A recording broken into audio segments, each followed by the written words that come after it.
Before we dive into this incredible story, if you're enjoying these untold Hollywood secrets, please hit that like button and subscribe for more shocking celebrity revelations. Your support means the world to us.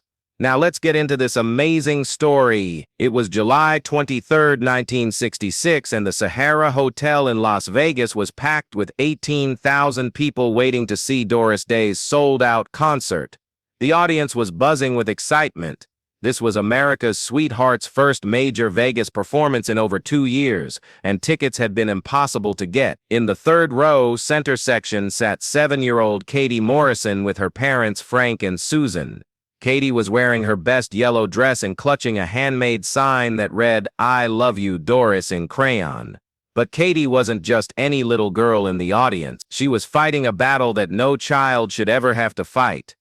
3 months earlier, Katie had been diagnosed with acute leukemia. The doctors had given her 6 months to live, maybe less. When Katie's parents asked her what she wanted to do more than anything else in the world, her answer was simple: "I want to see Doris Day sing." What happened that night would become one of the most beautiful moments in entertainment history. The night Doris Day proved that true stardom isn't about fame or fortune, but about the size of your heart. Now, let me back up here and tell you about little Katie Morrison, because understanding who she was makes what happened next even more incredible. Katie had been sick for most of her short life. Born with a weak immune system, she had spent more time in hospitals than most adults. But despite everything she had been through, Katie remained the most joyful, optimistic child anyone had ever met. Katie never complained, never felt sorry for herself, recalled her mother Susan years later. She would watch Doris Day movies in her hospital bed and say, "When I grow up, I want to make people as happy as Miss Day makes me."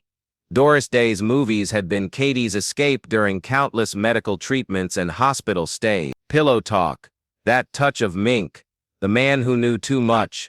Katie had seen them all dozens of times. She knew every song, every line of dialogue, every expression that crossed Doris's face. Doris Day represented everything Katie wanted to be, explained her father Frank. Strong, kind, cheerful even when things were difficult. When Katie was diagnosed with leukemia in April 1966, her prognosis was grim. The cancer was aggressive, and the treatment options were limited. The doctors were honest with Frank and Susan. They were looking at months, not years. Katie's Make-A-Wish Foundation representative asked what Katie's biggest dream was. Without hesitation, Katie said, "I want to meet Doris Day and tell her how much her movies helped me feel better." The foundation reached out to Doris's management team, explaining Katie's situation and asking if there was any way Doris could meet with her. The response came back within hours. "Doris would be honored to meet Katie. We'll arrange something when she's next in Los Angeles." But Katie's condition deteriorated faster than anyone expected. By July, it was clear that she might not have much time left. That's when Frank and Susan made a decision that would use up their life savings but give their daughter the one thing she wanted most. They bought 3 tickets to Doris Day's Vegas concert. The closest Doris would be to their home in Phoenix, Arizona.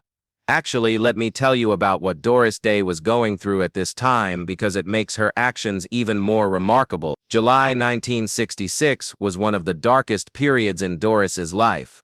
She had just discovered the extent of Martin Melcher's financial betrayals. Millions of dollars were missing, and she was facing bankruptcy despite being one of the highest-paid performers in the world. She was also dealing with severe anxiety and depression, struggling to maintain her public image while her private world was falling apart. Doris was barely holding it together during this period, recalled her longtime friend Kay Ballard. She was taking medication for anxiety, having panic attacks, and seriously considering retiring from performing. The Vegas engagement had been booked months earlier, before Doris knew about her financial problem. Now she was contractually obligated to perform when all she wanted to do was hide from the world. "She told me she didn't know how she was going to get through those performances," revealed her pianist George Weidler.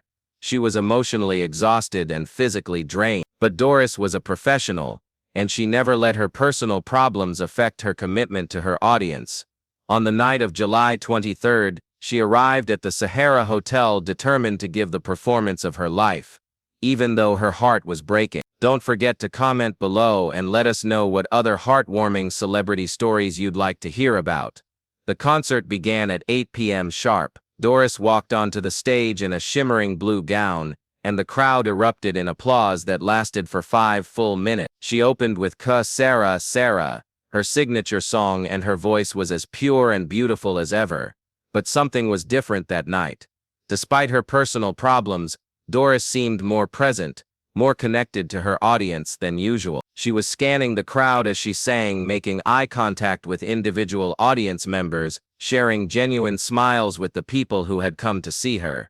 That's when she noticed Katie Morrison. Sitting in the third row, this tiny little girl in a yellow dress was singing along to every word, her face absolutely glowing with joy.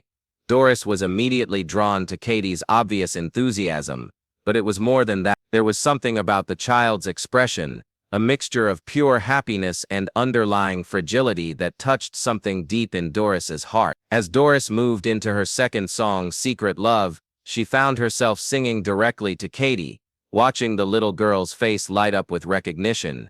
During the instrumental break, Doris did something she had never done in a concert before. She walked to the edge of the stage, directly in front of where Katie was sitting, and spoke to her. "What's your name, sweetheart?" Doris asked, her voice carrying clearly through the microphone. Katie was so shocked that Doris was talking to her that she couldn't speak for a moment. "Katie," she finally whispered. "Katie," Doris repeated with a warm smile. "What a beautiful name, and what a beautiful sign you made for me." Katie held up her homemade poster, and the entire audience turned to look at this little girl who had captured Doris Day's attention. "Did you make that yourself?" Doris asked. Katie nodded, still unable to believe this was really happening. "Well, Katie, that's the most beautiful sign anyone has ever made for me. And you know what? I'm going to sing the rest of this song just for you." The audience was completely silent, watching this intimate moment between the biggest star in America and one small child. Doris continued, "Secret Love," but now she was singing it as if she were in Katie's living room, her voice soft and personal and filled with warmth. When the song ended, instead of moving on to the next number, Doris knelt down at the edge of the stage. "Katie, would you like to come up here with me?" Katie looked at her parents, who were both crying. Frank nodded, and Susan whispered, "Go on, baby. Go see Miss." Security helped Katie onto the stage, and suddenly this tiny girl in a yellow dress was standing next to the most famous woman in America. "Tell me about yourself, Katie," Doris said, holding Katie's hand. "Where are you from?" "Phoenix," Katie said, her voice getting stronger. "I came here just to see you." "Just to see me? That's a long way to travel. You're my favorite person in the whole world," Katie said simply. That's when Doris noticed something that changed everything. Katie was thin, too thin, and there were dark circles under her eyes that spoke of sleepless nights and medical treatments. Doris had seen enough sick children during her charity work to recognize the signs. "Katie," Doris said gently, "are you feeling okay? Are you sick, sweetheart?" Katie nodded. "I have leukemia, but I wanted to see you before." She trailed off. The words hit Doris like a physical blow. This beautiful, brave little girl was dying, and she had used what might be some of her last good days to come see a concert. Doris felt tears welling up in her eyes, but she fought them back. This wasn't about her pain, it was about Katie's joy. "Well," Doris said, her voice steady despite her breaking heart, "then we better make sure this is the best concert you've ever seen." Doris turned to address the audience. "Ladies and gentlemen, I'd like you to meet my new friend Katie. She's traveled all the way from Phoenix to be with us tonight, and she's been very brave. I think she deserves a special song, don't you?" The audience burst into applause, and Katie beamed with happiness. "Katie," Doris said, "what's your favorite song of mine?" Without hesitation, Katie said, "When I Fall in Love." Doris smiled. It wasn't one of her biggest hits, but it was one of the most beautiful songs in her repertoire. "Then that's what we'll sing, Doris. Would you like to sing it with me?" Katie's eyes went wide. "I don't know if I can remember all the words." "Don't worry," Doris said. "I'll help you."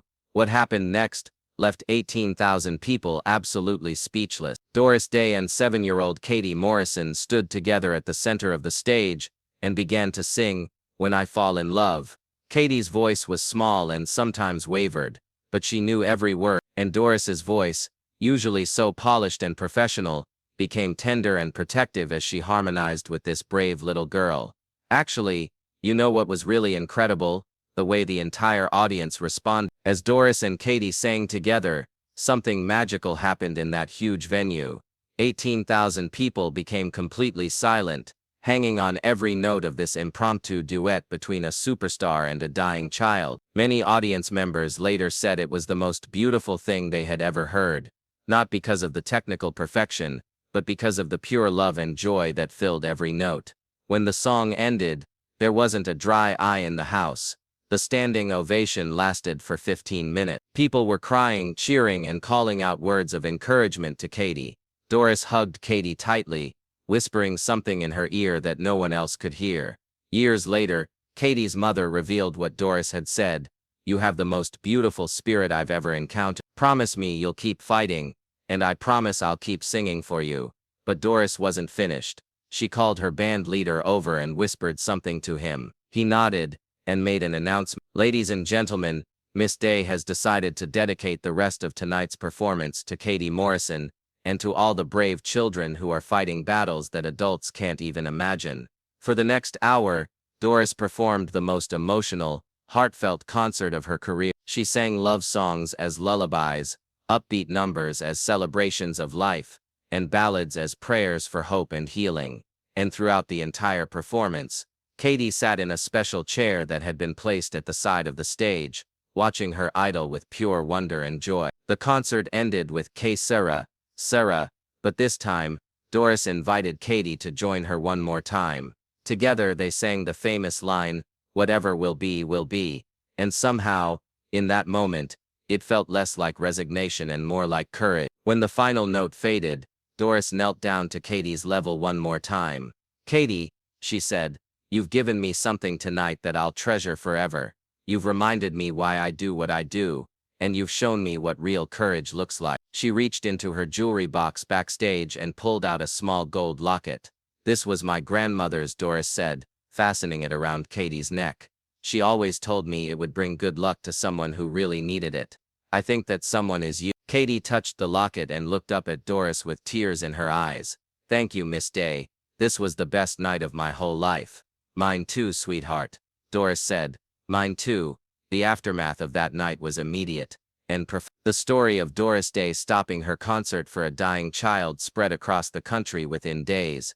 Newspapers, television shows, and magazines covered the story, praising Doris for her compassion and Katie for her bravery. But more importantly, the concert had given Katie something that no medical treatment could provide: pure, unadulterated joy. Katie was a different child after that night, recalled her father Frank.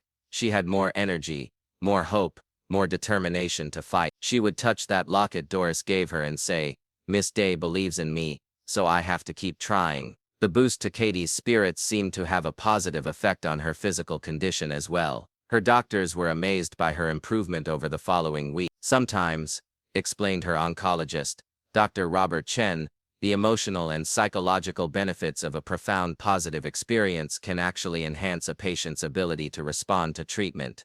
Katie's joy was so infectious that it seemed to strengthen her immune system. 3 months later, Katie's cancer went into remission.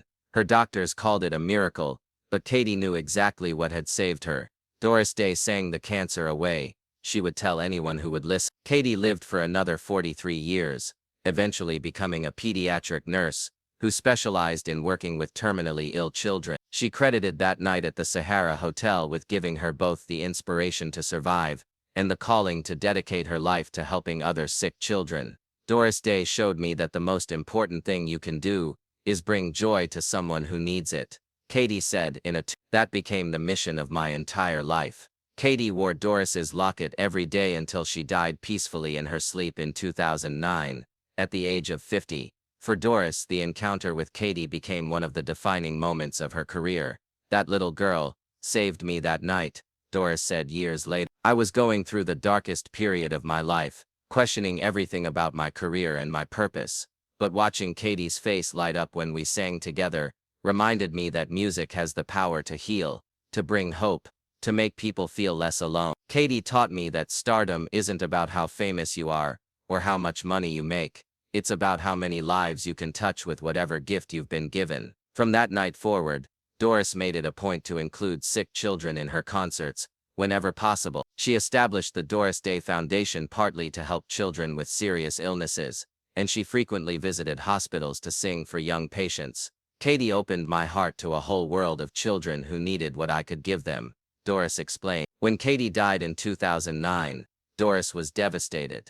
Despite the decades that had passed, they had remained in touch through letters and occasional visits. Katie had sent Doris updates on her recovery, her education, her career as a nurse, her marriage, and the birth of her own children. Katie was like a daughter to me, Doris said. She represented the very best of what human beings can be: brave, loving, grateful, and determined to make the world better for others. At Katie's funeral, Doris sang "When I Fall in Love One More Time," in honor of the little girl who had taught her the true meaning of courage. That night in Vegas, Doris said in her eulogy, "I thought I was giving Katie a gift by letting her sing with me. But the truth is, Katie gave me the greatest gift of my life. She gave me purpose. She gave me perspective. She gave me the understanding that love really can conquer anything, even death." The story of Doris Day and Katie Morrison became legendary in Las Vegas. The Sahara Hotel eventually installed a plaque commemorating the night when a superstar stopped her concert for a dying child, proving that some moments are more important than any show.